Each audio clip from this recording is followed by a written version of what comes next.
다음은 사건, 사고로 국민들에게 충격과 실망을 주고 있는 두 명의 청년 정치인 소식입니다. 경찰이 어제 아동 성매매와 성착취물 제작 등의 혐의를 받는 최영중 전 시의원에 대해 사전 구속영장을 신청했습니다. 지난 27일 새벽까지 15시간이 넘는 고강도 조사를 벌인 지 하루 만인데요. 문승진 기자, 경찰이 구속영장을 신청한 배경부터 짚어주시죠. 네, 일단 청주 청원경찰서는 아동 청소년의 성보호에 관한 법률상 미성년자 의제 강간과 또 성착취물 제작, 성매매 권유 등의 혐의로 최 씨에 대한 사전 구속영장을 신청했다고 밝혔습니다. 경찰은 최 씨가 수사 도중 휴대전화를 교체했고 혐의도 전면 부인하고 있는 만큼 증거인멸 우려가 있다는 판단에 신병 확보에 나선 것으로 전해지는데요. 경찰 관계자는 확보된 증거와 관련 법령에 따라 구속 필요성을 종합적으로 검토한 결과라고 밝혔습니다. 청주지법은 내일 오후 2시 영장 실질 심사를 열고 구속 여부를 결정할 예정입니다. 경찰이 2차 소환 직후에 곧바로 구속영장을 신청한 배경에는 최 씨의 증거인멸 정황이 결정적인 영향을 준 셈이죠. 그렇습니다. 그러니까 애초에 지난 2월 피해자 측이 고소한 이 최영중 전 시의원의 혐의는요. 최 씨의 혐의는 이 미성년자 강간 이 한 건이었습니다.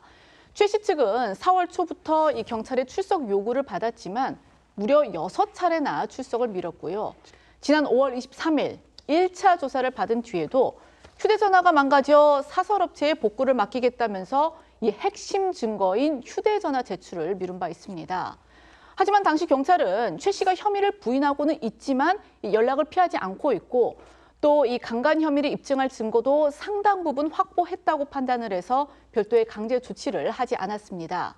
문제는 최 씨가 이 기간 동안 휴대전화를 교체한 겁니다. 이후 이달 초에야 경찰은 성착취물 제작 등 디지털 성범죄 정황과 최 씨의 신분을 확인하면서 뒤늦게 강제 수사로 전환해 휴대전화 3대를 확보했습니다. 경찰은 일부 휴대전화에서 데이터 훼손과 같은 증거인멸 정황을 의심하고 있는데요.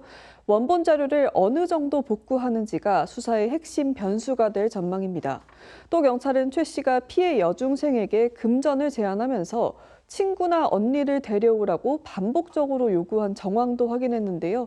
구속 여부가 결정되는 대로 추가 피해자가 있는지 수사를 확대할 방침입니다. 최 씨는 이번 미성년자 성매매 혐의로 경찰 수사가 시작되면서 시의원직을 자진 사퇴했습니다. 이번 사건이 어떻게 시작됐는지도 다시 한번 짚어주시죠. 네, 이번 사건은 지난 2월 말로 거슬러 올라갑니다. 피해 여중생 부모가 이 딸 휴대전화에서 수상한 문자를 보고 최 씨를 아동 청소년의 성보호에 관한 법률 위반 혐의로 경찰에 고소하면서 수면 위로 드러났습니다. 최 씨는 채팅앱으로 알게 된 여중생에게 담배를 사주겠다는 등 이 금품을 제공하며 성관계를 요구한 것으로 전해졌는데요. 2024년 10월부터 지난해 10월까지 모텔과 차량 등에서 여중생과 3차례 성관계를 가진 혐의를 받고 있습니다. 6.3 지방선거에서 당선된 최 씨는 지난 15일 경찰의 압수수색으로 자신의 혐의 사실이 알려지자 시의원으로 취임한 지 보름 만에 자진 사퇴했고요. 국민의힘 충북도당은 최 씨를 제명 조치했습니다. 그런데 최 씨는 미성년자인 줄 몰랐다, 이렇게 주장하고 있지만 이를 뒤집는 정황도 추가로 확인됐죠. 그렇습니다. 앞서 최 씨는 경찰 소환 조사에서 이 성관계 사실을 인정을 하지만 피해자가 미성년자인 줄은 몰랐다라며 이 대부분의 혐의를 부인했습니다.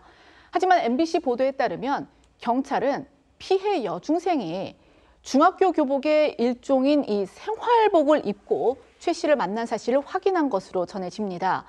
경찰은 피해자의 진술 등을 토대로 최 씨가 피해자가 여중생이라는 사실을 알고도 이 범행을 저지른 것으로 보고 있는데요.